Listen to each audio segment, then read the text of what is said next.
Hai, back to my channel. Balik lagi saya dengan Merlin Timbang. Dan kali ini saya ingin buat video tentang kehidupan muslim di Jepang itu gimana. Soalnya pertanyaan ini banyak banget ditanyakan sama teman-teman subscriber.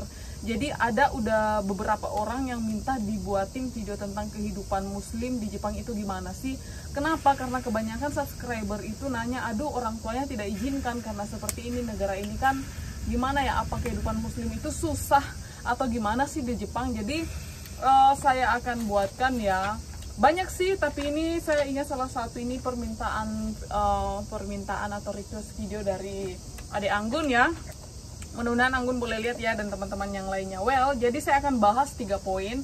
Yang pertama adalah makanan. Kemudian di makanan ini saya akan bahas tentang gimana sih, apakah teman-teman muslim ini bebas atau bagaimana makanan di sini, apa boleh memilih dengan bebas. Sebenarnya saya sudah bahas ya di video-video selanjutnya. Jadi makanan ini saya akan bahas tentang makan haram dan halal, gimana dapatnya dan gimana sih tanggapan orang Jepang. Kemudian yang poin kedua adalah pakaian. Nah, gimana sih busana kita di Jepang itu sebagai muslim kan kadang ada, boleh nggak sih diizinin pakai kerudung di tempat kerja atau gimana, dan gimana tanggapan orang Jepang. Dan yang terakhir adalah segi ibadah, gimana jam ibadah kita di sana, apakah orang Jepang itu memberikan toleransi dengan agama. Well, kita langsung saja ya. Yang pertama adalah makanan. Nah, teman-teman yang sudah lihat video saya, subscriber yang sudah lama lihat video saya mungkin sudah mengerti ya, di Jepang ini hampir semua makanan itu hampir semua ya, saya tidak katakan, tapi hampir semua makanan itu mengandung yang teman muslim masuk dalam list haram, seperti apa, babi atau alkohol. Jadi saya juga kan Adventist, jadi saya tidak bisa makan babi ataupun makan seafood yang lain itu. Jadi untuk kita teman-teman yang punya keyakinan ada haram dan halal, untuk yang Adventist ataupun muslim itu memang ekstra hati-hati untuk membeli makanan. Karena apa? Sedangkan di snack saja ya, teman-teman mungkin boleh lihat ya video saya tentang judulnya hati-hati memilih makanan di Jepang, itu boleh saya bahas detail per produk. Sedangkan snack saja itu terkadang mengandung babi ya.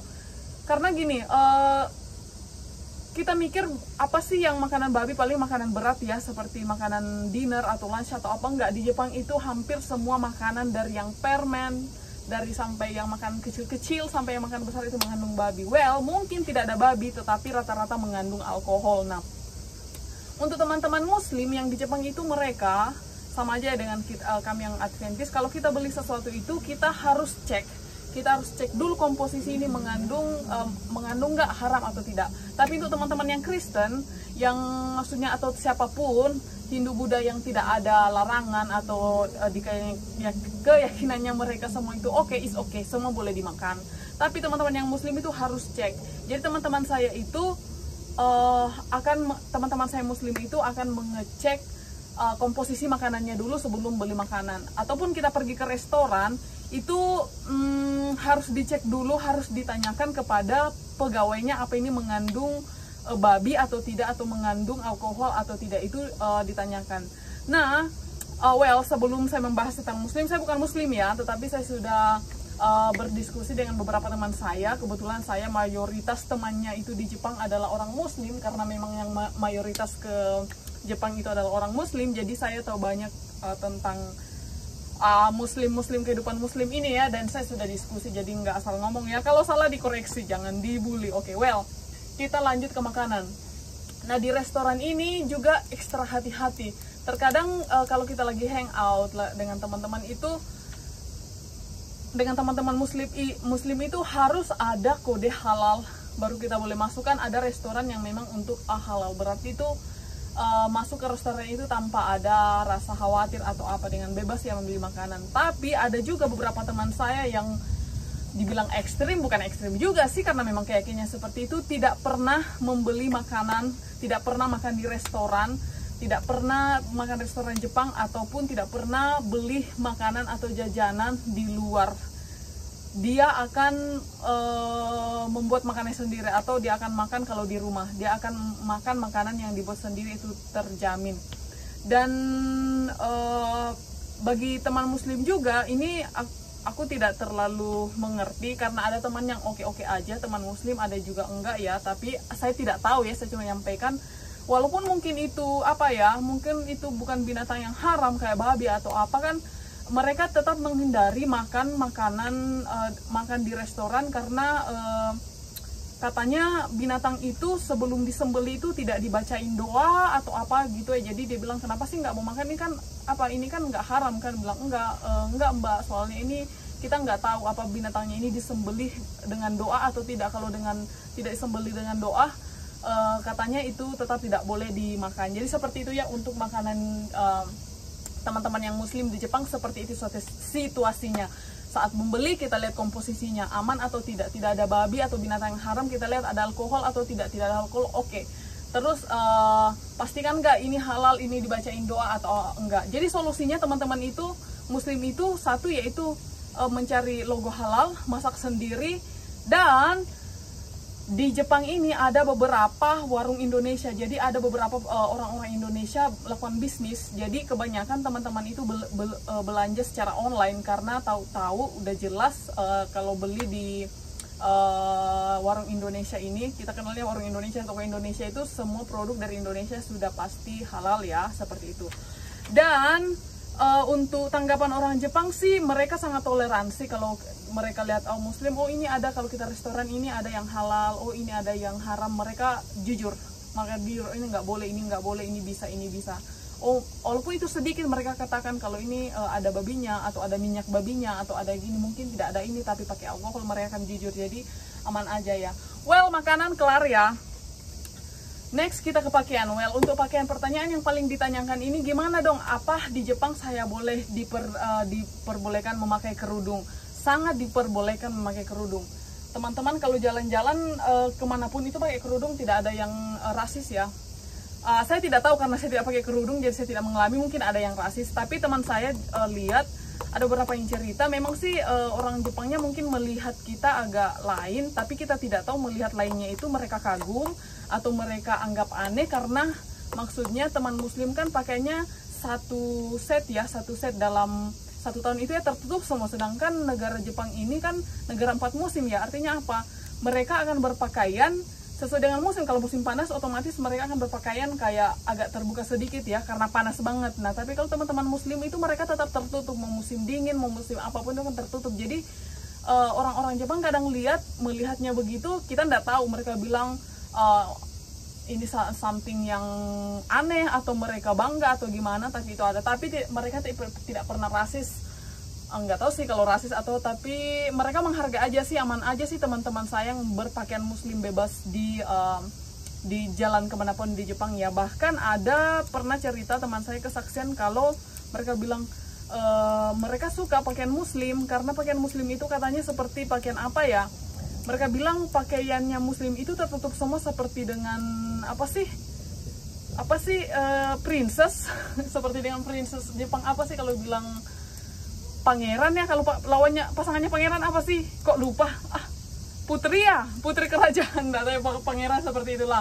Jadi mereka pakainya tertutup semua. Jadi mereka ada yang suka dengan style Japanese, ada juga yang mungkin bertanya kenapa ya pakainya tertutup, panas begini padahal musim panas, tapi itulah kenyataannya.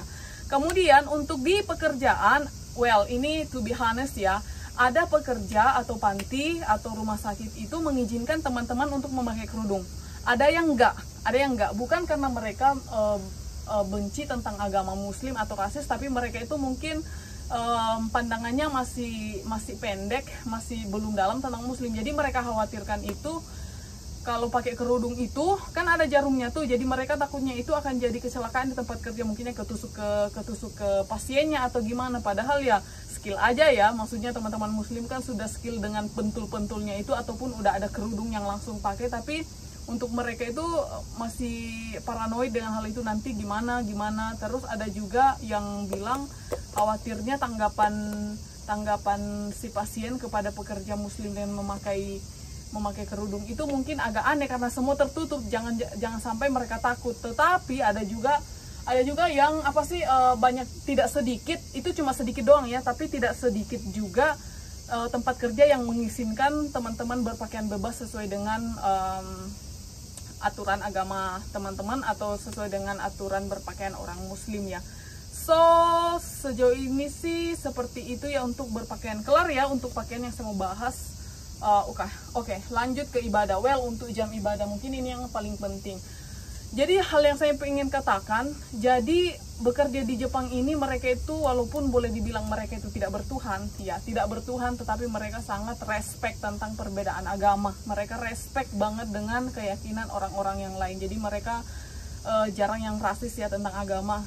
Well, jadi jam ibadah itu mereka rupa begini kan, aku tanyakan kemarin ke teman muslim, gimana sih kalau jam ibadah, apakah kalian diizinkan untuk beribadah saat kerja? Yes, mereka diizinkan. Jadi kadang mereka ibadah itu pas jam makan ataupun minta izinkan ibadahnya sebentar doang ya, sebentar doang, 5 menit ada nggak sih, pokoknya sebentar. Mereka itu kasih toleransi tempat ibadah. Terus bahkan ada tempat kerja yang menyediakan ruang khusus untuk ibadah. Jadi kalau mereka merekrut orang muslim, jadi mereka sudah sedia tempat kerja ya, tempat ibadah seperti itu. Itu ya tentang yang bagaimana sih boleh sholat nggak sih saat kita kerja? Boleh, sebentar doang mereka dikasih ya, aku tanya teman-teman muslim. Kemudian tentang jam ibadah lagi, tentang puasa. Nah gimana sih kalau puasa atau lebaran di Jepang? Yang saya tahu ya, selama saya datang di Jepang dari 3 tahun yang lalu atau 2 tahun yang lalu, yang paling berat itu nggak tahu sih berat atau enggak, tergantung pribadi sih, tidak mengalaminya. Jadi teman-teman muslim itu selalu jatuh hari lebaran, hari puasa itu di summer, di musim panas. Nah tahu nggak, summer atau musim panas di Jepang itu panjang. Jadi matahari itu sudah ada dari jam 3 dan nanti akan terbenam sampai sekitar jam 8. Jadi kan kalau puasanya teman-teman itu berdasarkan apa sih, sholat apa sih, jadi semakin panjang siang semakin panjang juga ya subuhnya. Maaf ya saya kurang mengerti tentang ini. Jadi teman-teman yang muslim itu istilahnya puasa di Jepang itu memang something yang berbeda dari negara kita, dan itu mungkin struggle baru tetapi semua boleh terlewati. Untuk lebaran mereka jadi di Jepang itu ada persatuan orang muslim ya. Aku tidak tahu apa namanya, tapi ada persatuan yang khusus anak-anak perawat, namanya IPNI kali ya, Indonesia Perawat apa gitu. Itu mereka kalau lebaran itu mereka akan persatuannya itu mereka akan kumpul di Tokyo.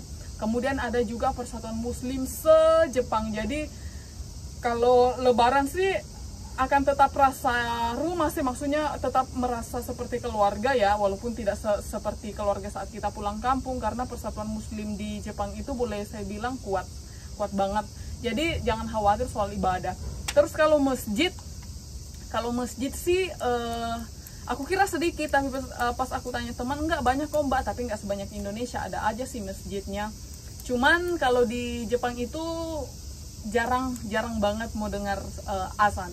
Jadi nanti saya dengar apa sih bunyi azan itu kalau dengan teman, terus dari handphonenya berbunyi baru saya dengar azan. Seperti itu. Apalagi saya mau bahas tentang ibadah, puasa, lebaran, jam ibadah, dan mereka ya. Oh iya, kalau mereka puasa kan itu kan setengah mati kan, lagi musim panas. Kalau sekarang musim panas ya. Kalau Jepang musim panas itu tidak main-main ya. Itu musim panas itu seperti bayangkan teman-teman ada dalam angkot jam 12 siang, dalam angkot itu pengap, banyak penumpang dan kaca tertutup. Itu musim panasnya Jepang. Nah itu sambil dengan situasi itu mereka puasa, jadi memang capeknya itu akan terasa atau rasa lemasnya itu terasa, dan orang Jepang maksudnya mengerti akan hal itu. Jadi teman-teman kalau lagi puasa, orang Jepang ngerti, mereka lagi jigi lagi puasa, jadi nggak terlalu force kerja atau gimana. Jadi jangan sungkan bilang kalau kami ini lagi puasa. Jadi seperti itu ya. Well, I think that's all. Udah ya, untuk begitulah untuk kehidupan teman-teman muslim yang ada di Jepang. Jadi semoga video ini bisa memberikan gambaran kepada teman-teman tentang kehidupan muslim, khususnya teman-teman yang muslim akan berangkat ke sini. So sejauh ini sih teman-teman ambil kesimpulan sendiri, apakah itu kehidupan muslim di itu dari yang saya jelaskan itu termasuk sukar atau biasa aja atau bagaimana, saya tidak bisa menyimpulkan. Menurut saya sih teman-teman saya enjoy saja, tapi tidak tahu ya. Oke, well, sampai di sini jangan lupa subscribe, like, follow IG aku, dan bye bye. Thank you for watching.